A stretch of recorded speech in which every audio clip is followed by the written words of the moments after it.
나의 손을 잡고 눈을 감아요 우리 사랑했던 날들 생각해봐요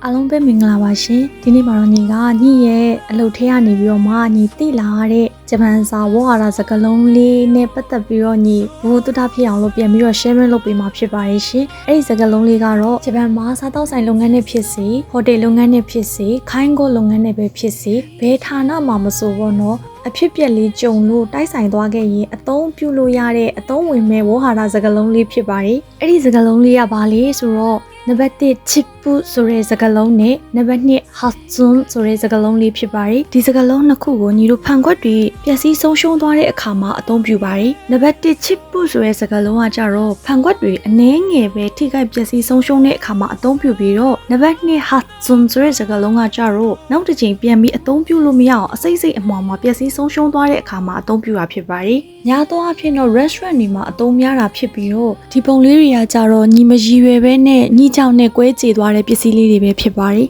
ပကံစည်းဆက်ရဲ့အပူချိန်ကြောင့်အနှဲငယ်အပ်သွားတာပဲဖြစ်စေကိုမရည်ရွယ်ပဲနဲ့ကိုလက်ကလွတ်ကျသွားတာပဲဖြစ်စေဂျပန်မှာကအမိုက်တွေကိုခွဲခြားပြီးတော့မှစွန့်ပစ်ရတာဖြစ်တဲ့အတွက်ဘာကြောင့်ပဲစွန့်ပစ်စနစ်တကျစွန့်ပစ်ဖို့တော့လိုအပ်ပါတယ်ရှင်ဒီလိုဖန်ခွက်အကွဲတွေကိုလွှင့်ပစ်ပြီးဆိုရင်တော့တေချာပေါက်ပလတ်စတစ်အိတ်ကိုတစ်ထပ်ခံပြီးတော့မှသတင်းစာနဲ့ပတ်ပြီးတော့စနစ်တကျလွှင့်ပစ်ပေးရမှာဖြစ်ပါတယ်ညီတို့ဌာနမှာကြတော့ဒီလိုပစ္စည်းကွဲသွားပြီဆိုရင်အဲ့ဒီပစ္စည်းကွဲသွားတဲ့အမျိုးအစားပြီးတော့ hituke နေဆွဲကိုလည်းထည့်ပြီးတော့ရေးပေးရတာဖြစ်ပါတယ်ဒါမှလည်းရို့သွားတဲ့ပစ္စည်းအမျိုးအစားကိုသက်ဆိုင်ရာဌာနကနေပြီးတော့မှပြန်ပြီးတော့ဖြည့်ပေးမှာဖြစ်ပါတယ်